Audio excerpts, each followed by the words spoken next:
Welcome to Believe in Clemson Football. I'm Will Vandervort. That's Alex Dodd. We appreciate you guys joining us tonight. I know already some comments are being left and people getting onto us because 90% of the time Alex is late, and that is what it is. But listen, Alex was early this time, but I had rescheduled it to 8 o'clock. And then me and Alex said 7:30, but he's so late all the time, everybody. You can't blame him for saying, hey, look, I'm going to go ahead and schedule it for 8 o'clock because Alex is going to be late anyway. Yeah. And then that way it's no problem. And we come on right at 8. So then I get here, and then Alex has already changed it to 7:30. And I'm like, what are you doing? He's like, you got 2 minutes. I'm like, dude. You said 7:30. I just got back from a haircut. And I just I got to get things set up. I got to let my dog out. He's got to go to the bathroom. Here's what we'll do right here, and y'all can let me know if this says anywhere that Will's got to take his dog out at 7:30. I said haircut. You see that? Look at those text messages right there. What time tonight? I asked Will. Will says, you tell me. I said, which time has been better received, 7:30 or 8:30? 7:30 is best for me, said Will. Can you make 7:30 with no issues? Yeah, I'll set up my stuff at lunch so it's ready. 7:30 it is then. So here I am, 7:20, sitting in the chair. Will's nowhere to be seen. I'm calling him, asking where he is. He finally pops in and is like, I thought we were doing it at 8. I didn't say I thought we were doing it. I said I had it scheduled for 8. Oh, yeah. I had it scheduled for 8. So anyway. The tardy Will Vandervort gets a compliment here from Rob Brown. Nobody covers Clemson like Will. Ready to bring him on sidelines. Hi, Rob. Thanks, buddy. And Rob knows I am always the one who's having to say, yeah, Alex had technical difficulty. Alex was late. Hey, so but really, Alex, you cried wolf so many times on me. I could figure I had wiggle room. You know, this reminds me of a Clemson football game that I covered with Will one time. Was it the 2018 Clemson Georgia Tech game where Trevor Lawrence asserted himself as the starter? Here I am sitting here at kickoff, watching the kickoff go. Where's Will? I don't know. Robert texted me, where's Will? I don't know where Will is. Will was in the bathroom. So that's what happened this time. Will was in the bathroom, and he was walking the dog at kickoff. But I didn't start the stream. I was nice. I waited for him. So here we are. Look, I was in – first of all, I was in the chair at kickoff. I just wasn't at the pregame stuff. Is what I wasn't at. I can't believe you didn't want to watch the Fighting 12 of Georgia Tech marching band walking out there on the field like this. Yeah, that's what I didn't want to watch. Forgive me for going to the restroom during that time before football game. The little Oldsmobile roll out there. Yeah, anyway. We appreciate you guys. We're fine. By the way, me and Alex just giving each other a hard time. This is what we do. We're not real fighting. We have before, but it doesn't sound like that. Yeah, it doesn't. It doesn't sound like this at all. It's not fit for the air at all. I'd have to put all the check marks on this to make sure it was like, says, not for children and all that stuff. If we were really fighting. So anyway, glad you guys are here with us for another night of Believe in Clemson Football. Before we get rolling, man, I want to talk about our sponsor. That is the Clemson Insider. For the most complete coverage of Clemson athletics and recruiting, head on over to the ClemsonInsider.com right now and check out all the things we got. Man, it's loaded with post-scrimmage stuff. You can find out all the information you want there. I wrote a story on the quarterbacks. JP and Gavin have written on the injury updates and things of that nature. We're going to get to all that here in just a second as well. You can also check out the Clemson Insider on Facebook and YouTube, of course. And we appreciate Robert letting us use YouTube, as always, to run our show on the Believe in Clemson Football, which is presented by, if you guys have noticed, by FanDuel. If you put on your binoculars and look up in the corner, we're trying to fix our masthead there, and next week it will be fixed. But so we kind of rigged it a little bit the best we could right now.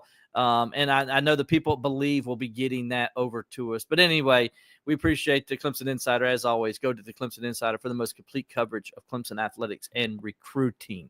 Got a good podcast here for you today. Got some top 25. We're going to talk about the AP top 25 came out on Monday, and we're going to talk about that a little bit. We're going to talk about the top 10 quarterbacks And when I mean top 10 quarterbacks, the top 10 quarterbacks that are actually in the top 10.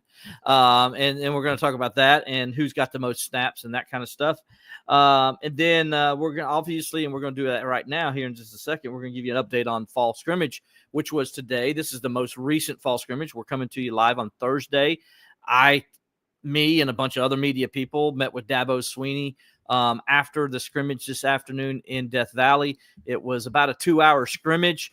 If you got questions you want to ask me about the scrimmage and what happened and what I saw about fall camp, please feel due to put it in comments. We'll get to as many comments as we can throughout the show as we're going through as well. But let's go ahead and get things started with the scrimmage, Alex. I think that's what everybody wants to know, what everybody wants to talk about. Dabo Sweeney today basically said that this was a scrimmage, just basically, and I wrote about this too on the Clemson Insider this last night, was about, hey, this is about depth. It's about finding your depth and who's going to be who. And, of course, they had some injuries and things of that nature too they had to go around.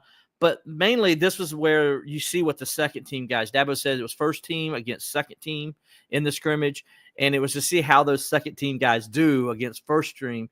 And so he said it went like he thought. He said some guys were exposed, and he said, but obviously some guys stood out too. I asked him as a follow-up, okay, you said some guys stood out. Who are some guys that stood out? He says, well, let me go watch the tape first before I actually say. He said, I'm not answering. He said, let me watch the tape first before I go into that kind of depth of who kind of stood out and all. And I get that. I figured maybe if there's one person that maybe made a single play or whatever, that's what I was trying. But he did mention later on, Adam Randall had a 60-yard touchdown run, which doesn't bode well, I guess, for the second-team defense, that they gave up a 60-yard touchdown run. But I think it was good to hear Adam Randall breaking off a 60-yard touchdown run, right? Yeah, I mean, absolutely. It kind of goes to what you've been hearing throughout camp, what you've seen, that he really does fit the mold as a number one running back. And guys, to let you guys know, Alex yesterday sends me a message when he hears or sees my story about Adam Randall's I think I sent it like before. Yeah, you might have. You might have sent like it right before you ran it. Yeah, and so like I told him what I knew, and I sent it to him and told him what I found out, and he's like, okay, he felt better. But Alex, we were like 36 hours ago. We were talking about, or I guess he's going to be limited in the scrimmage. He's going to be limited in the scrimmage and all that, and he goes and breaks out a 60-yard touchdown run after being told he had a minor knee injury. Didn't look too minor to me if he's breaking off a 60-yard touchdown. Yeah, I mean, and you're not wearing a yellow jersey on a 60-yard touchdown run either. No, that's another thing to keep in mind. And these scrimmages, they're not putting the yellow jersey guys in there to go on 60-yard touchdown run. So right, that means that he was good to go. Yeah, which means that's good. That's what Clemson wants to hear.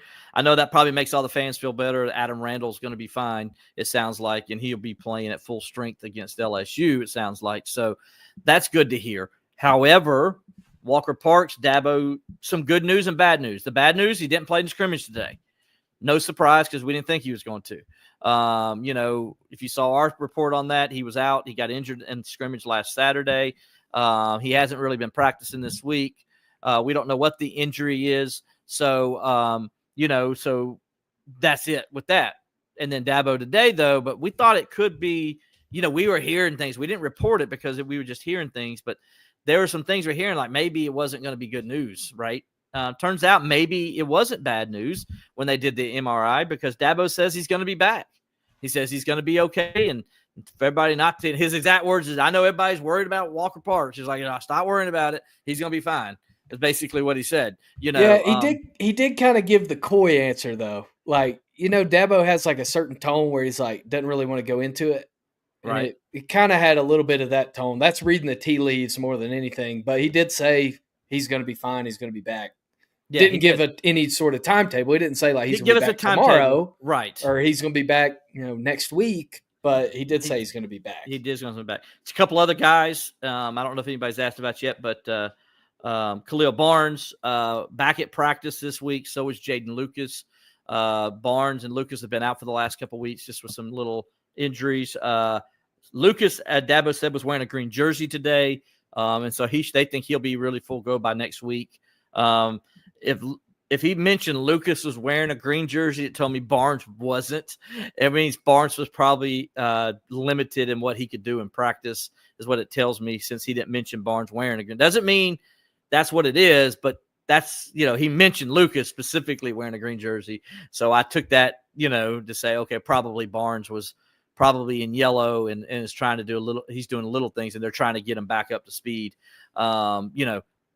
He didn't say that. That's just how I took it in his answer. Again, reading the tea leaves, right. It's another thing when you're like Will and you've been in, hundreds of Dabo Sweeney press conferences, and you've probably heard Dabo talk more than any other person in your life at this point, right? I think when I go to heaven, God's going to sound like Dabo.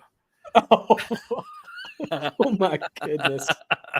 Oh my goodness. I mean, because like you said, I probably what do you mean by that? Well, because you always wonder what God's voice is going to sound like, right? You always wonder. And you think it's going to be Dabo's voice? It's going to be Dabo's voice, because that's who I've heard my entire life. So it's like, my entire professional adult life has been, I've heard Dabo Sweeney for 21 years now, for the most part. So, it's it'll. I mean, actually, like if you said, you're right, though. I haven't heard anybody talk as much as Dabo Sweeney. Maybe it was Larry Williams. It might have been Matt Connolly. I don't remember. A few years ago, didn't somebody calculate how many years of their life they've spent waiting on Dabo? Actually, it was me and Grace. It was Rayner. You. Okay. Grace Rayner figured it out. How much? Because she just figured, she's like, okay, Will, you've been on the beat this long, and you come to pretty much every availability. And we wait on him an hour. You wait on him like an hour and a half a week at least. Like for today, for instance, they told us to be there by 1:05, and we started at 1:47, and so we waited. Well, actually, it was a little bit later than that. It might have been 1:55 or something like that. So it was like 1:50 something so that's like 50 minutes we waited, right? So yeah, they figured. Grace figured at that time it was about 6.5 months. Now that was about 7 years ago. So you add now 7 years to it. So it's I'm probably over, 7 months easy, maybe going on 8 months, of my life waiting on Coach Sweeney for post-practice stuff. But hey, as I was telling anybody when people bring that up, like, how long do you wait on Coach Sweeney and all? It doesn't matter to me. And I'll be honest, this is why. The man's got a job to do, and his team is number one. And then he's got his coaches and recruits there. And the coaches, obviously, he's got to talk to them. And then the recruits are next. And I get it. The recruits are more important than the media.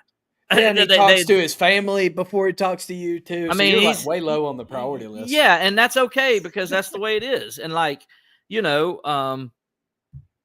here's why I say that also. Dabo gives us more than any coach that I hear around the country.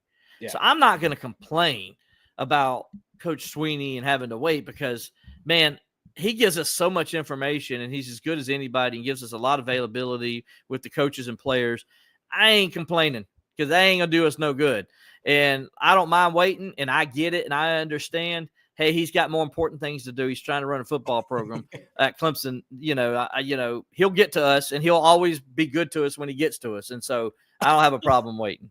But anyway, they figured, though, I waited like probably eight months now is what they figured. So, so anyway, it's fun, though. It's fun, and I don't mind it, man. I'm covering football. I'm not complaining. Yeah. I'm at football practice. There's a lot worse jobs you can have. There's some people out there sitting there like, at a bank or something, or they're like doing accounting. And that's what you do a lot of times. No. I mean, I'm mostly, I'm getting to do what I love to do, and I'm not going to complain about that in no sense of the word. You know what I'm saying? This is what I've always wanted to do, and I get to do it, and not everybody gets to do that. Yeah, 100%. Another thing that stood out to me from the press conference today, as I was, listening to it on the ride home from work, is, man, Dabo just raved about Jaheim Lawson in that press conference. He called him number one. Yeah, he said he's a number one. He said he might not run out there first, but he's a number one. He's a number one. But Jaheim Lawson, by the way, is to 260 pounds now. Wow. And he doesn't look like Shaq, but you could tell he's like, how Shaq had that kind of that baby fat on him or whatever. Yeah. Jaheim's a little more like, it's more muscle built than Shaq was. Shaq kind of got that way when he was in college. But he's faster than Shaq. So if he gets the strength that Shaq had, and the way he can get off the ball. I mean, I've heard reports, it ain't just from Dabo today, but I've heard other people tell me Lawson has been a beast in these scrimmages. Like they haven't been able to block him. And he's had great practices, and they said he's ready to take that next step. And it's amazing, Alex, because let's tell everybody the story. Yeah, when we're watching this little skinny kid at Daniel. Yeah, we're watching it, and and Dabo even told us at that time, me and you were joking with him about it, and just because we're there watching Clay and everybody, and Will was there, and Dabo's like, yeah, he's got a chance to be really good, but man, he's got to put on some weight, right? And that's when he was in high school, and he was saying essentially in order to get to the point he wanted to get to play at Clemson, he needed to take the weight room serious, is what he's really saying.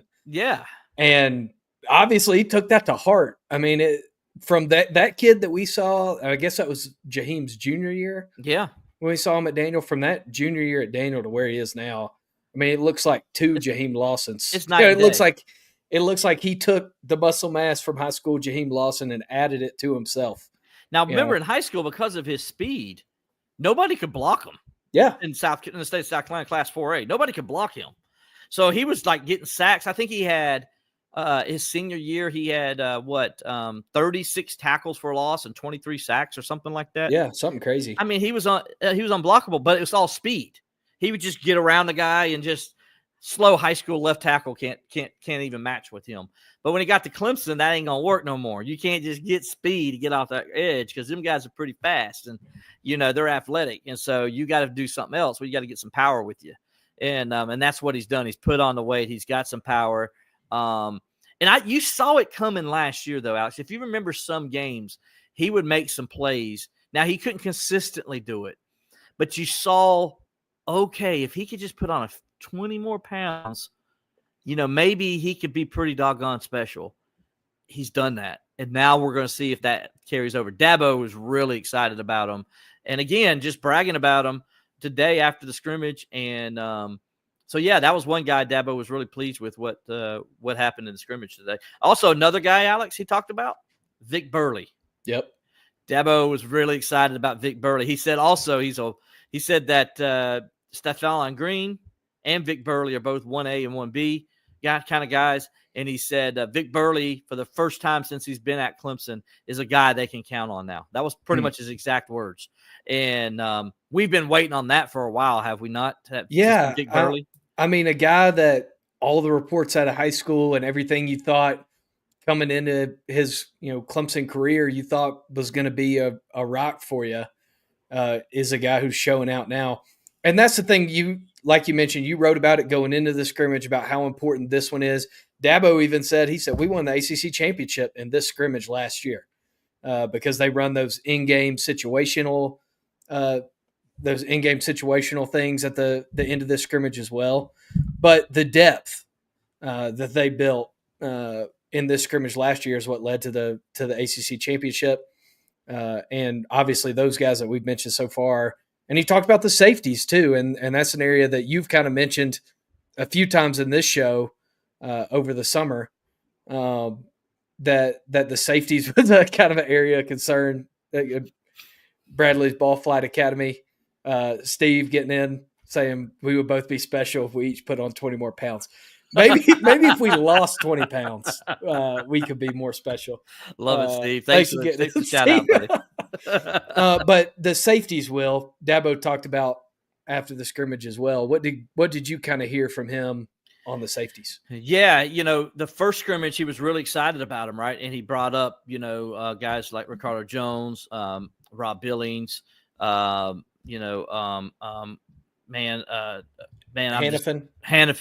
Ronan Hannafin.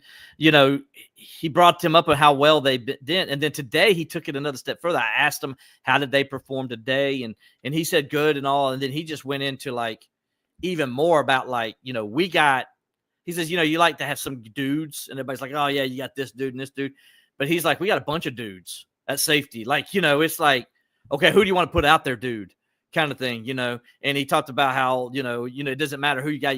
They're just really good. They're playing well. I think Ronan Hampton's going to start. I really do believe that because Dabo has just been bragging about him since the spring. and everything I hear is legit about why Dabo's bragging about him.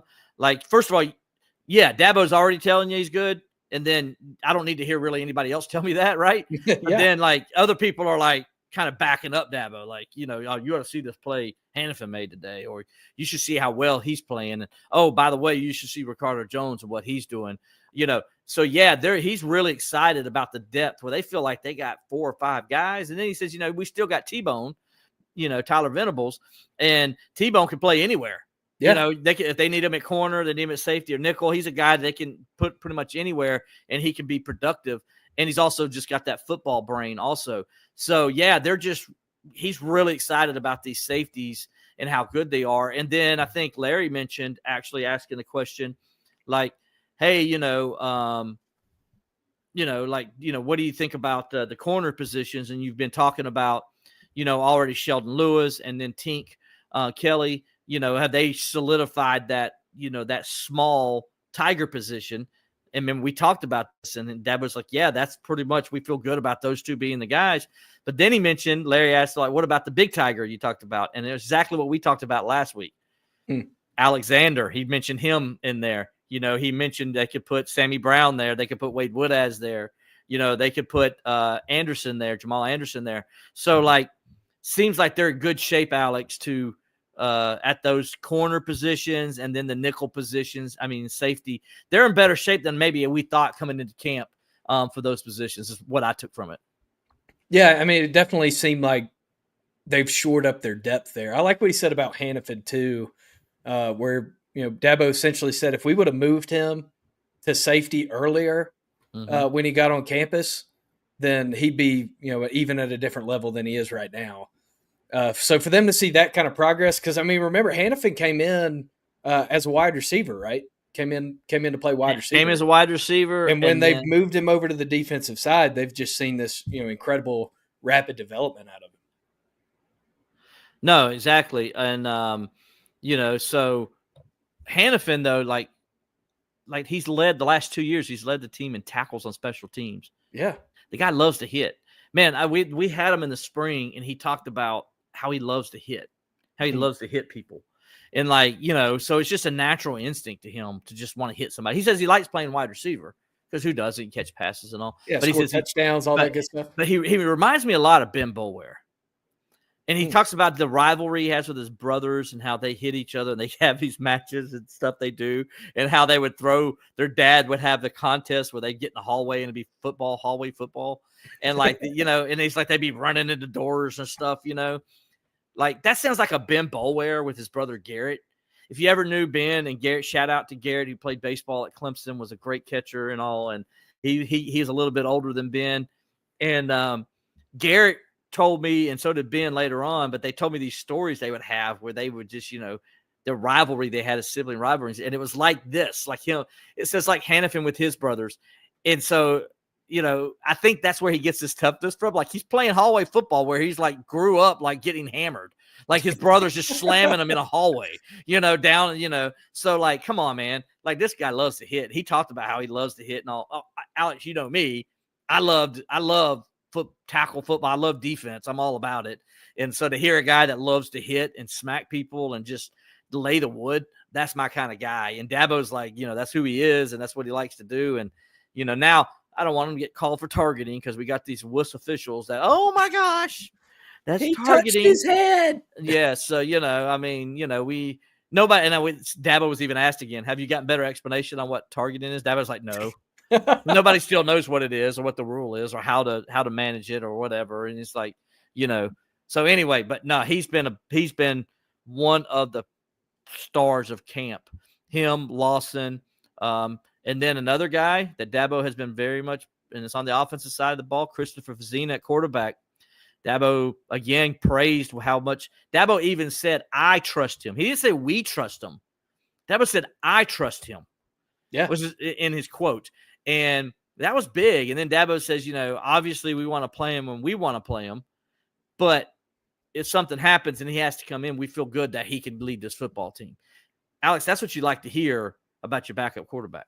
Well, yeah, and especially, you know, going into a year like this where Cade has, you know, so many expectations, that's the thing you start to to wonder about is, what if something happens? What if you find yourself in that emergency situation where Christopher Vizina has to run out there with the ones? And Dabo today made it very clear. It's like he goes out with the ones, and he's balling out with the ones. I know you wrote on the quarterbacks today. What did you kind of hear from Dabo about the quarterbacks and how they fared in the scrimmage? Yeah, they shined today. It's kind of basically the way I worded it. That first of all, Cade Klubnik, now his stats were 5 for 10, and you're like, oh, that's not very good. But he threw 4 touchdowns. So of the 5 passes, he threw 4 touchdowns. And Alex, what did we figure out that QBR is? Yeah, we estimated that if he threw 4 touchdowns, that he probably threw for like 250 yards. That might be a little bit generous. Yeah. But the QBR that we calculated from that is 135.4, which is classified as legendary. So I feel like that's a pretty good day in the office, even if Dabo did say he'd rather that be closer to 6 for 10. 6 for 10 than 5 for 10, yeah. But if you throw 4 touchdowns, it's hard to quibble. It's hard. It's hard to say. Dabo's like, well, he's efficient. And if Cade was anything last year, that was it. He was efficient. He threw touchdowns. He ran for touchdowns. That's what he did. He found a way to score. Absolutely. And so Cade has had a very good camp, though, from everything I've heard. And another thing, just going what we heard, the wide receivers are just balling as well from camp. And Tristan Smith, all I hear is every day is he made another one-handed catch. It's like, he's making plays out there all the time. Antonio Williams is, breaking ankles from what I've been told. And Bryant Wesco and TJ Moore are just doing what they do, make catch. And then there's guy Tyler Brown. Remember him? Yeah. I mean, that's the thing. When you have so much depth and there's so many guys that you're excited about, you tend to shove somebody who's just a dog to the bottom of the pile. And I feel like that guy this fall and this past spring and all summer has been Tyler Brown. Nobody's talking about him. But man, when I hear reports about him, like he's killing it. He's tearing it up, So we've been hearing they talk about they come in waves, terror of waves or whatever, waves of terror.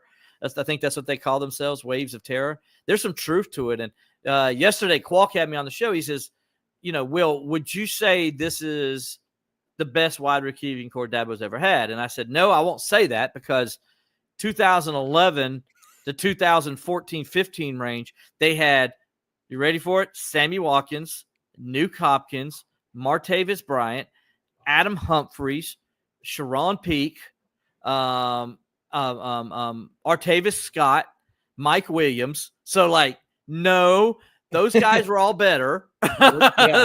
We all know that.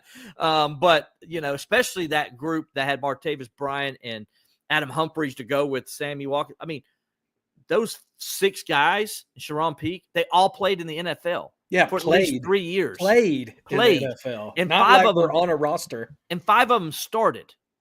Okay? Yep. So, for at least 3 years, the guys were talking about that's how good that group was, that era was. Okay. Now, this one, I think it's got the upside to get there. Yeah, I mean, they certainly have quality depth. Yes. I mean, because another guy that nobody's talked about at all is, Cole Turner. I mean, Cole Turner's a burner too. That's down there, and nobody's talking about him. I hear you, Dabo. Behind those other guys, nobody's talking about Cole Turner. I hear you, Dabo. Y'all forget about him. Y'all forget about Cole Turner. Man, we got Cole Turner, man. What y'all doing? It's like, but nobody's talking about him at all, and it's like, he's not. No, Cole Turner's fast. Some slouch. He's a burner. He's a burner, and he has made some plays. Go back to the AC championship game, and the Orange Bowl after that, where he made some plays, and so he shows he's got that potential. He needs to get healthy. We haven't seen him healthy since then. Well, when you have this much depth, it gives you the opportunity to. Well, guys don't have to play as much, right? Yeah, you don't have to play every snap. It gives you the opportunity to get healthy. Yeah, they are 6-7 deep at wide receiver, and then the tight ends. I love everything I'm hearing there. Olsen Pat Henry's continue to progress, and they really like him. And then they love Bentacore. They love him. They just I think they just can't wait to get him on the field regularly. And then next year, they're probably going to redshirt him this year, but the Brookings kid, they just love him. Dabo just can't say enough about this guy. He says if we didn't have the three guys in front of him right now that they have, he's like, they probably wouldn't play because they got Josh Sapp too. They really excited about Josh Sapp, what he could do and how he's progressed. So they're like, Dabo's like, if we didn't have those three guys, he's like, Brookings is playing. He's like, but since we got these three guys that are really having great camps and they're doing everything they need to do and they're looking to look good, he's like, the plan is to go ahead and redshirt Brookings this year. And so what a luxury to have. You can redshirt another guy as you did last year with Bentancur.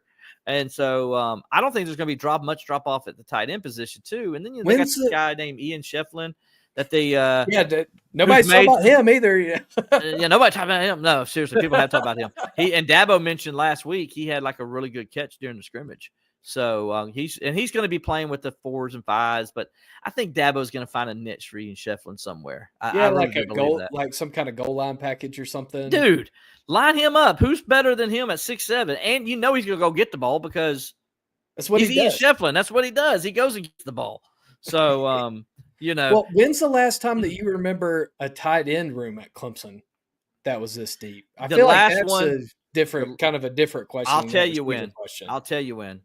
The last one this deep was 2009 to about 2012 with Michael Palmer, Dwayne Allen, and Brandon Thompson. Those would be the guys. And those guys were all first-team All-ACCs in that order, in that order. Absolutely, that's the best tight end era kind of group. Jordan Leggett came in and became the best tight end, but there was nobody behind Jordan Leggett. Like it was just Jordan Leggett, and you hope you don't get hurt. And I don't mean any disrespect to the guys that played behind Jordan Leggett during that era because those were good guys and all that, but none of them were like Jordan Leggett. Yeah, and he kind of stood out by himself, and that's why it's been so long until they got Brittingstool before they finally had a guy. Davis Allen though was pretty good. But Davis Allen Brittingstool is kind of when they kind of brought it back, right? The tight end position back at Clemson. It was like in between Leggett, but Leggett came in at the tail end.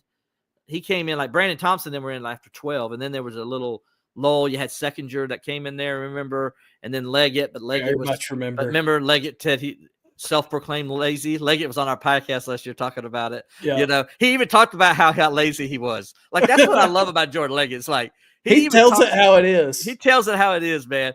And he was like even talking about how lazy he was.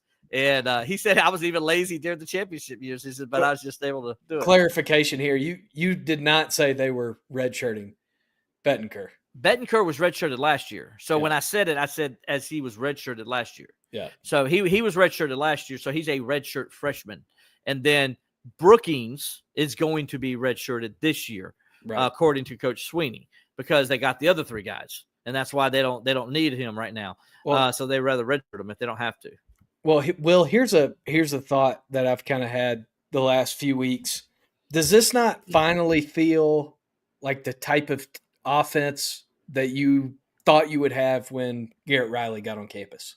This feels like an air raid offense. Yes, because and then when Adam Randall, and we talked about this last week, dude, you could do so much with Adam Randall.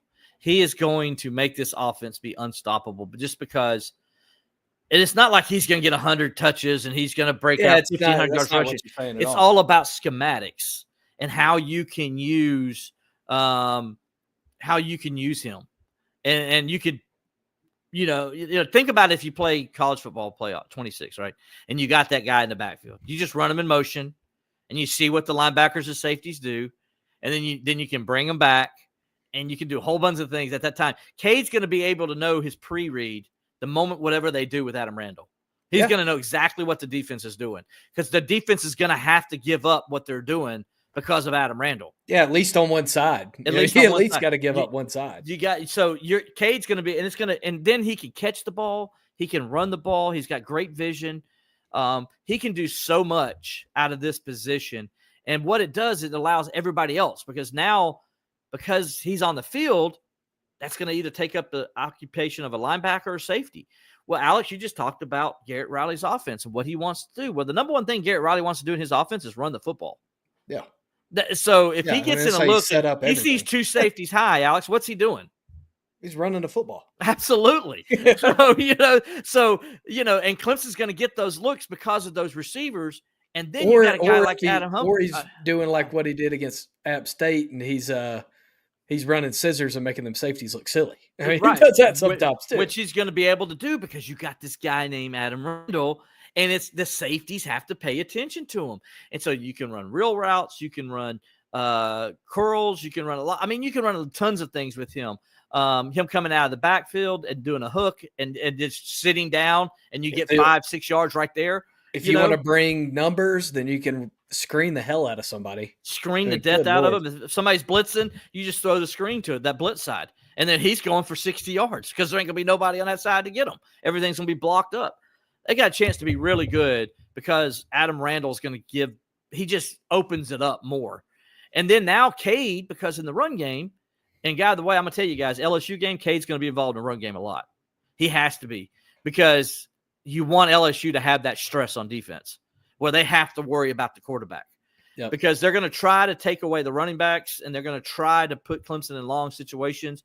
And the quarterback, you can go ahead and do a lot of things in the run game, and you're going to see Cade in that game run a lot. In the big games, LSU, North Carolina, South Carolina, trying to think here, Alex. SMU, you're going to run Louisville, you're going to run Cade Klubnik. You got to. He's a part of the run game at that point, which is what they want to do. So, anyway, I think it's going to be exciting to see. I think this offense is going to be top 10 easy. They averaged 451 yards a game last year and scored 34 points. And they did it without a running game the last 7 weeks of the season. Yep. That's all you need to know.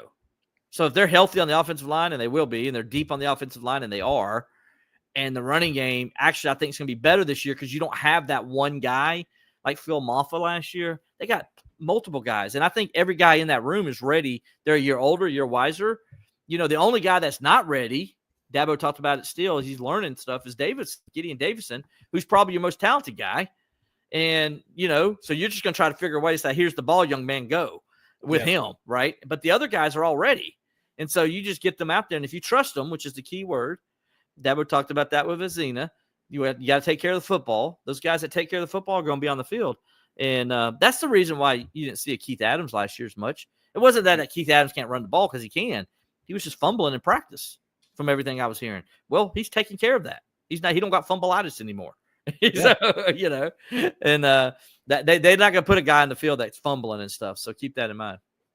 Yeah, absolutely. Will, you want to go into some top 25 here? Oh, Phil Sykes. Hold on, I'll put this on there. I see it. I think we need to relax. Oh, come on, negative guy. Got the negative Nancy getting in on the Facebook chat. I can't believe. Tell him we need to relax here. Come on, Phil. I love you, buddy. Appreciate you. Well, you did get pretty excited. You started smacking your microphone and stuff. Dude, I get excited when I start talking about the offense. And I'm a defensive guy. And I get excited talking about this offense because I see the potential of it. Phil's a kind of wait and see kind of guy. So I get it. But I mean, at a certain point. Appreciate you watching, Phil. Appreciate it. At a certain point, like with this offense, you've seen it. You've seen these guys play. Dude, I've watched it in person. I've seen Brian Westco go 70-something yards for a touchdown. Yeah. I seen TJ Moore tear up the Texas secondary. So you don't have to wait and see when you've already seen it. Exactly. That's kind of my running back. Yeah. Do we have to wait and see the running backs? Yeah, sure. But I've already seen the offensive line when they're healthy. Clemson led the ACC in rushing yards and rushing average per carry average until the injuries happened to Phil Moffitt and Marcus Tate and Tristan Lee and you name it, Walker Parks. And I mean, I could keep going. I mean, they just got so banged up on the offensive line last year. So anyway, go ahead, Alex. Yeah. Do you want to go ahead into the top 25 here? And let's do it, man. Let's do it. Put it on. That'll transition us into our kind of the last point I have here. Let's go ahead. We'll get this going here because I think I know the top four, so we can go. Number one in the AP poll, which was released on Monday, by the way. And number one was Texas with 25 first-place votes. It was a really close race. How about this, Alex? First time in the history of their program, Texas is a preseason number one. Did you know that? That's unbelievable. That is an unbelievable stat. I couldn't believe it when I saw it. I was like, this is not right. I mean, you figure at least like Mac Brown would have been a preseason number one. Mac Brown, Coach Royal? Yeah. I mean, I thought one of those guys would would have done it already by then. But Texas is number 1, followed by Penn State at number 2 with 23 first-place votes. Very close race there. By the way, the last 2 national champions started the year ranked number 2 in the country. And by the way, both times Clemson won the national championship, they started the year number 2 in the country. And those last 2 national champions were also from which conference, Will? Big Ten. Yep. So Ohio State's ranked number 3 with 11 first-place votes. Clemson with 4 first-place votes is ranked number 4. And Georgia, by the way, Reese Davis is one of those who gave Clemson a number 1 ranking when Reese Davis at the end of last year had Clemson ranked lower than anybody else in the poll. Yep. So that's interesting that Reese Davis went from lowest ranking them to ranking them the highest. So Reese must believe in Dabo a lot, right? Yeah. And then number 5 is Georgia. We'll stop right there, Alex. What do you think of that top 5? I think it's a fair top 5. I've got kind of some counterpoints on this top 10 because we mentioned it last week when we were talking about the coaches poll, but I actually found some numbers thanks to a well-timed Instagram reel that I was watching earlier today about how many starts these teams return at quarterback. So there's a lot of uncertainty for me in the top 10. I mean, I can't remember a time when I looked at the top 10 and didn't know who was playing quarterback for like 5 of the teams. Can you think of a time where you didn't know? Welcome to the transfer portal era. Who the hell is playing quarterback for some of these teams? So that was interesting for me, right? In the top 10. Well, number 6 is Notre Dame, who, by the way, interesting. Clemson was number 4 in this poll, 6 in the coaches poll. Georgia 4 in the coaches poll. Notre Dame 5 in the coaches poll.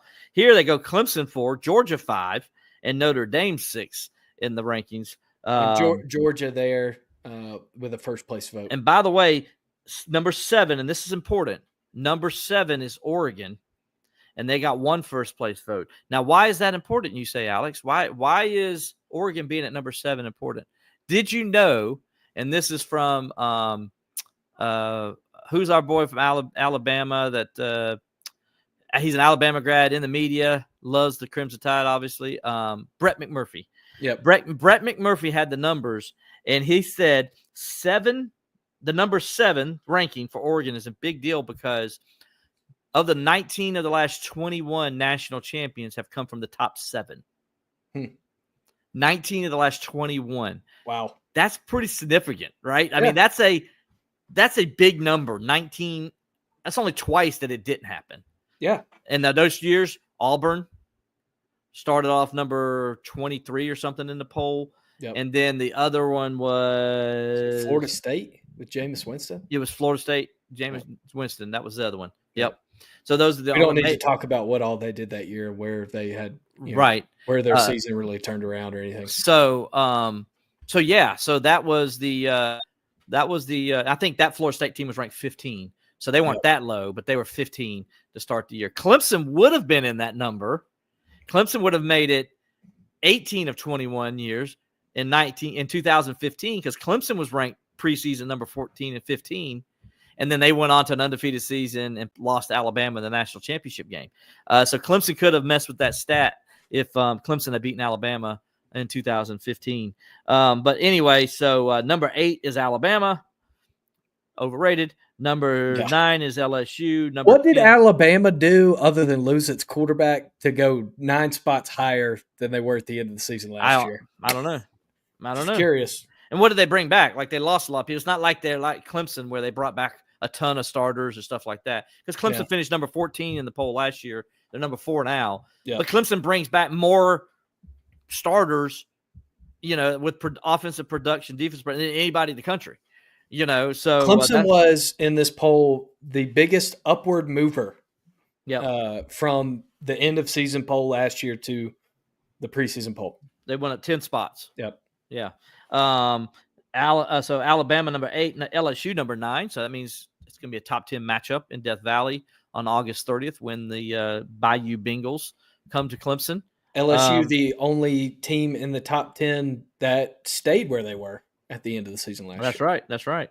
Miami number 10, Arizona State 11, Illinois 12, South Carolina 13, Michigan 14, Florida 15, SMU comes in at number 16, followed by Kansas State, Oklahoma Texas A&M overrated. Yep. Indiana, I'm interested to see what they do. Ole Miss overrated. Iowa State, Texas Tech, very, very low rated, underrated. I think Texas Tech's a really good team. I think so too. But also, again, when you bring in so many people from the portal, there's a lot of uncertainty. Right. Tennessee, overrated, excuse me. Okay, I was about to say. I don't think Tennessee is going to be a top 25 team. And then Boise State, which I really don't know what to think of Boise State yet. They lost a running back, and, he was their whole team last year. So we'll see on them. So, Alex, but you brought up an interesting point. You said the top 10 quarterbacks. And so let's talk about that and explain to people what you were talking about again. Yeah, so these are the starts entering the season at quarterback for the top 10 teams. And we'll go 10-1 here. So Miami, they returned 27 starts at quarterback with Carson Beck transferring over from Georgia. LSU, 14 with Garrett Nussmeier. Alabama, 0. Ty Simpson named their starter. He played sparingly. He's a junior. Oregon, 5 with Dante Moore, the UCLA transfer. He only started 5 games at UCLA before transferring to Oregon. Yep. Notre Dame, 0 in either of their 2 options. They haven't named a starter yet. It's Kenny Minchie, who's a junior with no starts, or CJ Carr, the true freshman. Mm-hmm. Georgia won Gunnar Stockton in the college football playoff last year. Now that one start I think is going to be a big help for Gunnar Stockton because he saw the speed of the game. So that one may be a little bit different. When you start in a playoff, that can have some sort of impact. Clemson at number 4, 28 starts for Cade Klubnik. Ohio State, 0 starts for their 2 options. Julian Sayin, the sophomores, thrown 12 pass attempts, or Lincoln Keenholz, the pride of Pierre, South Dakota. Penn State at number 2, 29 starts for Drew Aller. Do you understand the love fest with Drew Aller? I mean, I don't. I thought he sucked last year. If I'm being completely honest, I think it was John. I think it was no, it was not John Blau. It was Sam, my coworker, student worker. Sam, he's from, his family's from Penn State and all that, Happy Valley area and all that, and so he's his dad, I think, went to Penn State and graduated. So anyway, he grew up Penn State fan. I thought they were good in spite of Drew Aller last year. That was my impression. Yeah, I mean, Drew Aller put up some big numbers, but he also he didn't turn the ball over until it was a big game. Yeah, until it was maybe the biggest play of their season, which is the last time we saw Drew Aller. Yes, if you look at the Ohio State game. And you look at that loss to Notre Dame, both times he was the reason why they lost. Yep. In big games. So in big games, he does not play well. And also, are they going to have a wide receivers this year? Because, last time I looked, he threw the ball. He completed 12 passes. 8 were to his tight ends. The other 4 went to his his running backs. Didn't even complete a single pass in the semifinals of the college football playoff to a wide receiver. So what are they going to be at wide receiver this year, Alex? I don't know. I know they brought in some guys that are supposed to be pretty good and all, but, is Franklin going to throw the ball to his wide receivers? Because he doesn't like to. He likes to throw it to the tight ends. Yeah. So, they like to run the ball. They don't have that tight end they had last year. No, they don't. They don't have that, right, by the way. But, so what are they going to do? Is he well, you can say what you want about Cade. But I ain't worried about Cade when he's got to throw that pass. He ain't afraid to throw it. Yeah. I don't know if I get this as Aller's a guy in a big game. He's afraid to throw it and he hesitates. Yeah. And that's what causes the mistake. Yep. And then the last one on this list, obviously, is number 1, Texas. They returned 2 starts at quarterback for the infinitely praised and hyped Arch Manning, who I still have not been, the LeBron James of college football, which I haven't been impressed by anything other than his legs at this point. I mean, honestly, he ran the ball well in some games last year. He was an interesting guy to throw in. I don't really have I call him the LeBron James because when LeBron came into the NBA, he had all this hype, but he ain't done nothing yet because he only did it in high school. And I'm like, but he did it. Yeah, he did. Well, he ended up becoming a great player, but he was nobody knew who he was. I mean, you knew who he was, and he had all this hype, but he did it in high school and AAU ball. And I'm like, that's not the same as what he's about to play. Well, Arch Manning's got all the hype, right? We know about him. I mean, he's the most hyped quarterback, and I can't ever remember, right? Yeah. But like, he hadn't shown it yet. Like, he's had only a couple chances, so the verdict's still out on him. I'm not saying he's going to be a wash. I'm just saying I want to wait and see before I'd make a decision on who Arch Manning is. You know, that's really what I'm saying. 100%. I'm with you. But the reason I kind of bring this up, all right, I wouldn't make him the Heisman Trophy winner, right? Yeah. Some people already are. So crown him a national champion, which is what the AP voters have done. Technically, they have. you look at this top 10. There are 4 schools in the top 10 that return double-digit starts at quarterback. Miami with Carson Beck, LSU with Garrett Nussmeier, Clemson with Cade Klubnik, and Penn State with Drew Aller, who we just talked about ad nauseum. Mm-hmm. So those are your 4 teams. The rest of them, the other 6, return 5 or less starts at quarterback. Yes. 3 of them return 0 starts at quarterback. Ohio State, Notre Dame, and Alabama. Right. So, I mean, that's my thing with this top 10. I'm like, I don't know what to think about 6 of these teams because I have no idea who's going to be playing arguably the most important position on your team. And let's look back at history here too, Will. So preseason number of starts for last year's college football playoff semifinal teams. Okay. All right, so the final 4 teams. Okay. You had Drew Aller from Penn State with 13 coming into the year. Quinn Ewers from Texas with 36 coming into the year. Riley Leonard, Notre Dame, he had 21 starts at Duke coming into the year. And Will Howard had 28 starts at Kansas State coming into the year. There we go. And Will Howard was your champion, 28, the most starts. No, right? Second most. Second most behind Ewers. Yeah. But so that means, hey, Cade Klubnik and Clemson, write it down. Yeah. Well, let's go even further back in history. I got further back for you. All right. 2023-2024 season. College football playoff was still 4 teams, which I still think is a much better format. Right. Here are your starts coming into the year. Michael Penix Jr. with 30 for Washington.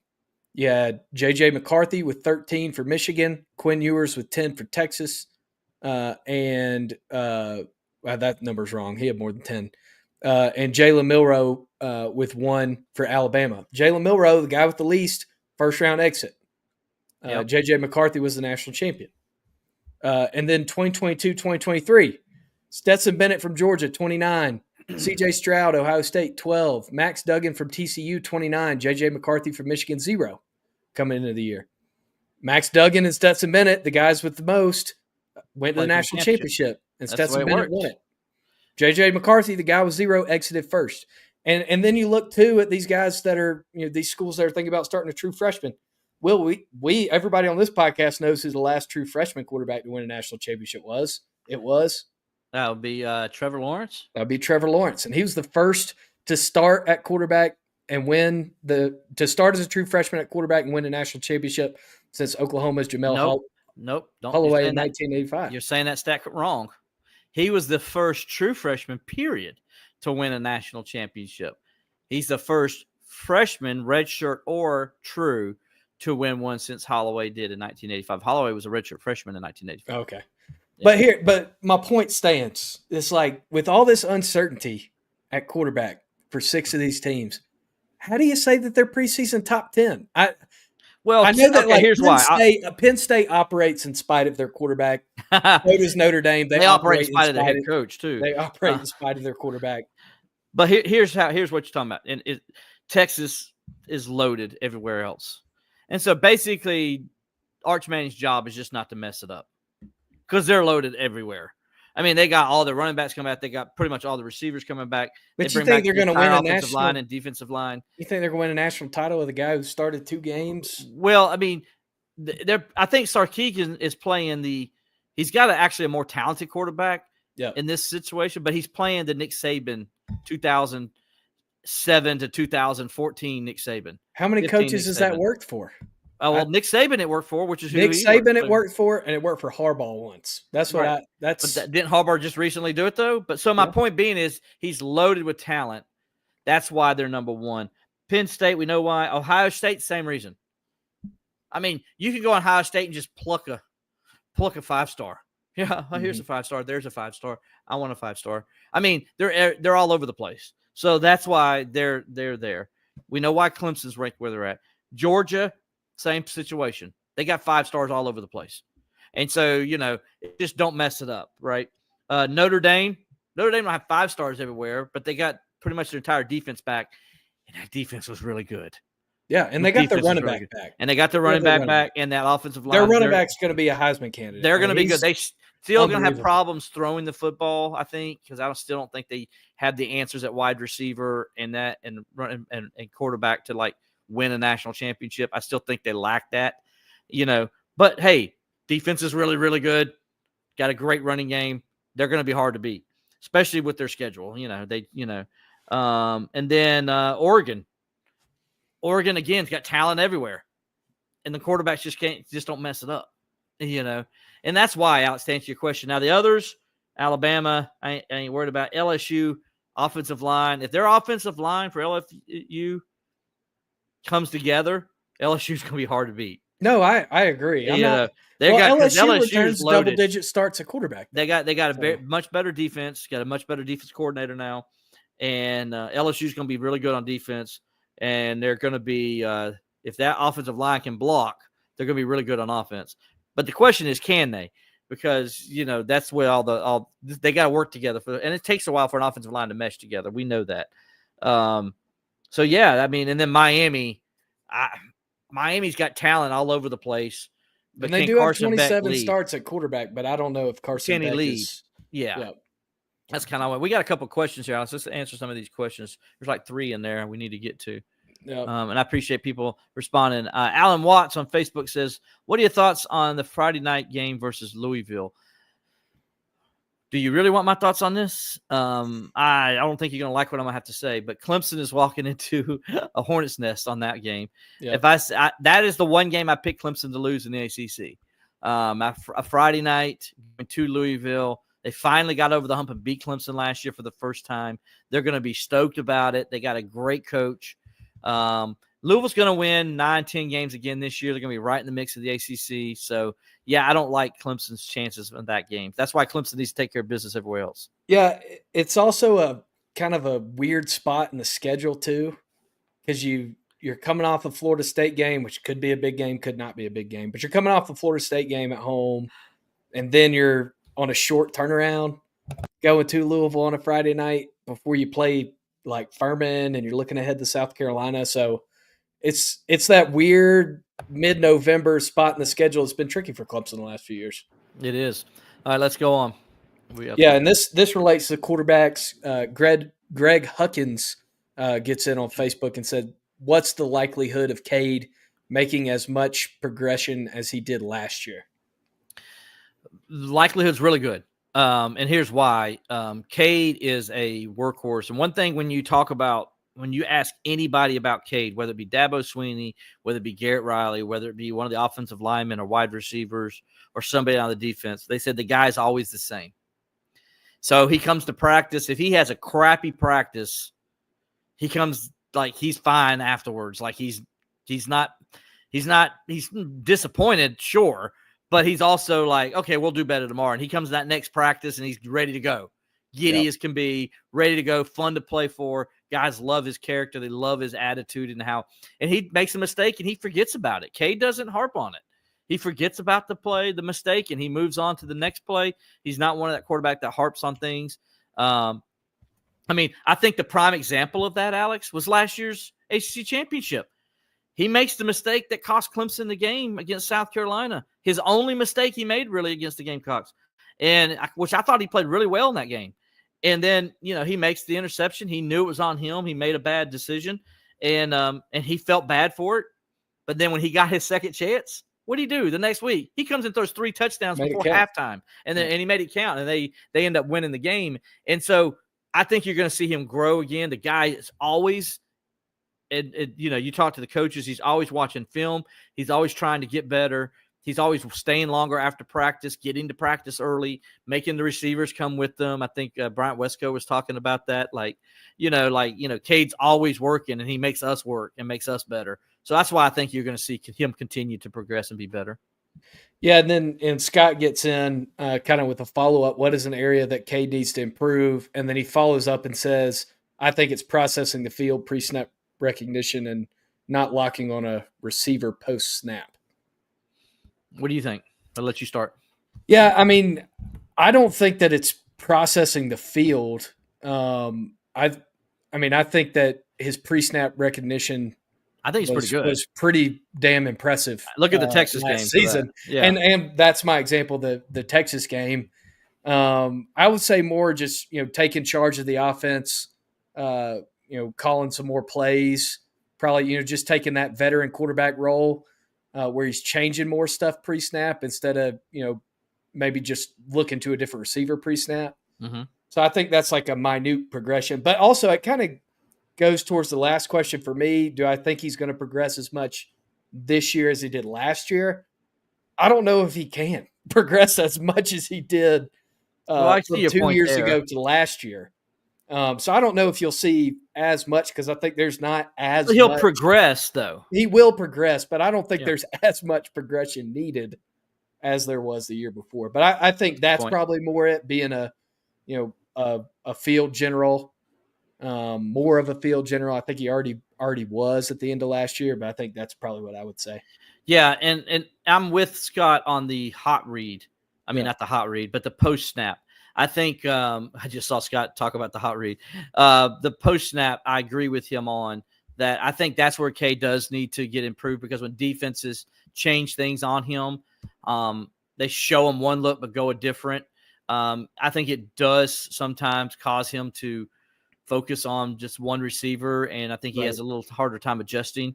But I think that's something that he knows, and I think he's working on it and probably has worked on it. And I think him and Garrett Riley have probably gotten in there and figured out, what he can do to get better at that. But maybe hitting the best route instead of just hitting or also route. recognizing that, having that recognition to understand, okay, I know my guy's coming free here, but they're going to drop the safety down. So if they're dropped in the safety here, then that means the opening guy should be on this side, which is not typically where your hot route's going to be. But you got to know that, okay, if their safety is going to drop here and take that hot route away, that means he's not going to be able to go over here. So I should have somebody open on this side. And that's where I think you've seen him struggle sometimes, is trying to go find that second guy when he sees the defense makes an adjustment on his pre-snap read. So we'll see what he does on that. I think he's going to be better at it. And that's one area he definitely can improve upon. Here's another one from New King God on YouTube. Y'all not beating Miami. Miami's a deeper team. I don't think Miami's deeper than Clemson's. If you say Miami's defense is deeper than Clemson's offense, you're not wrong. You're wrong because they just replaced everybody with the transfer portal. They got a very good defensive line. And the other thing too, Will, is their secondary is brand new.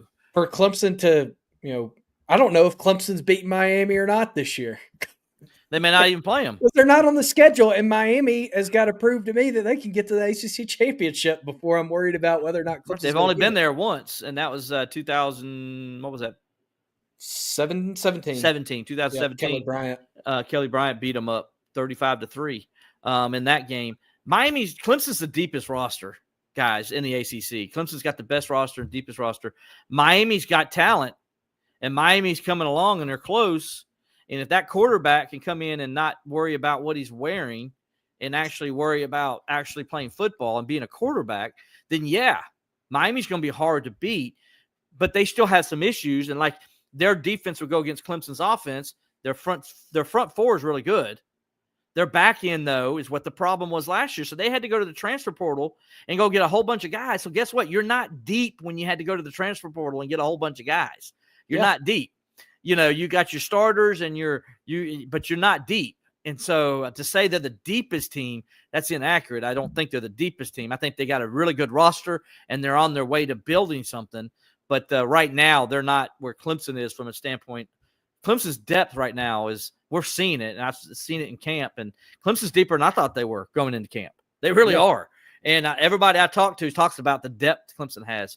And so I disagree with that comment. They're not deeper than Clemson. Yeah, we'll see what happens with depth over the next couple of weeks. Obviously, stuff comes out in camp. Guys get banged up. We'll see kind of what comes out. But man, we're right here in football season. We got real football games next weekend. I'm fired up and ready to go. Kansas State versus Iowa State in good old Ireland. Well, shout out to my friend Tanner Barth, Kansas State grad, worked with me here at Pro Rodeo last year. He's going to be in Dublin to watch his Wildcats. Is he going to stay and watch the Steelers 4 weeks later? I don't think so, because he headed out today. That's a shame. Look at this. Let's talk about this Saturday. guy. Is that this Saturday? Next Saturday. And he's going out now. Yeah, he's going out now. This is how he worked it in. What a crazy week. This is a smart guy right here. Smart guy. Yeah. He got married this time last year. Yeah. And he's like, you know what? It's too busy this year. Let's take our honeymoon next year. Like, let's do it next year. Maybe we'll go to like Ireland. Did he know? Oh yeah, he knew. This game had already been announced. Life, didn't he? He got out there. He's doing a honeymoon, leading a 10-day honeymoon. Smart guy. He gave his wife a genius honeymoon time, and he's going to the football game in Ireland. Screw the beach. We're going to a football game. Because everybody wants to. You go to the Caribbean and you go to the beach like women like to do it. Why do women like the beach so damn much? I don't know. They're probably going to the beach. I think they're starting out in Barcelona. I don't know. So they're going to a whole European vacation. Okay, well they'll start out with a little bit of beach. But why do women love the beach so much? I don't understand it. Why do you want to be burned crispy? Dude, I hate sand. I've been to the beach in 4 years. I could go the rest of my life. Same here. I go the rest of my life and never go to the beach. And wouldn't mind it, wouldn't care. And I know some of my friends love it out there, and that's fine and all, but I don't understand why women, every vacation has to involve a beach. My ex-wife always was like, what beach you want to go to? I'm like, none. Like, let's go to the mountains. One has, dude, if the beach was like the lake, though, like it had grass going up. It'd be a lot nicer. Yeah. It'd be a lot nicer. But here's the other thing about games coming out next week. Next week on the show, we're going to give you our college football playoff projections. We're gonna go through. We are. We're doing that next week. Then in 2 weeks, we'll give you some LSU predictions and go through Clemson's schedule and play win-loss game on the record. So we got a lot of good stuff coming up the next 2 weeks. Yeah, I'm looking forward to it. We've kind of played the win-loss record with Clemson before, but it's always fun to play win-loss game. We'll put ourselves on the record. You redheads, I can understand you saying away from the beach. I guess I'm technically a redhead, but I'm more like reddish blonde. I'm a red beard, officially a red beard. This stuff up here is. I was officially born blonde. I was officially born blonde hair, not red hair. This is blonde up here. It's nappy. It's just turned reddish blonde, dark now as I gotten older. But hey, I get your point, Scott. I still got fair skin, and I get your point. It's. Point taken, and I do hate the beach. But I know people that are like me though that like the beach, that look like me. They still like the beach, and I'm like, why? Why in the world would you want to be pasty white like me and get on the beach? It's just, it's just nothing fun about it. Yeah, 100%. Another thing, now the sights may look okay, but there's nothing fun about it. Yeah, definitely. Another thing, kind of last plug here before we get out of here is. We got some sponsors that are like chomping at the bit to get on here. So if you want to sponsor the show, you better hurry up and get in. We're going to run out of space for you. Yeah, absolutely. He's not jiving. He's not jiving. And we appreciate it. That's the big news we're going to have. I was hoping to have it this week, but it's not ready just yet. But we'll have some of that news. Hopefully some of it breaking next week, maybe all of it breaking next week. We got and of course you have seen though that we are now presented by FanDuel. Get your binoculars out. So Believing Clemson Football is presented by Vandervort. We'll have the new masthead up there next week, hopefully. Like I said, just some technical issues with the people at Believe Network. And we'll give you more, throughout the year, we'll give you some more plays that you can throw out there on FanDuel if you can do that in your state. If you're in South Carolina, there's other ways that you can do that. But if you're out of the state, if you're in Colorado like Alex, you're fine. You can do whatever. I'll be all over the FanDuel. Hopefully they give me some money to play with for the season. That'd be great. You hear that, FanDuel? That's what I need. I need a little bit of money in the app. We also may have some other news too, Alex, that we may be able to throw out the next week or two too as well. So stay tuned. We got a lot coming at you on our podcast. As always, the main thing we're going to be talking about those Clemson football. That's why it's called Believe in Clemson Football. We appreciate you guys being with us this week. For Alex Dodd, I'm Will Vandervort. We'll talk to you next time on Believe in Clemson Football.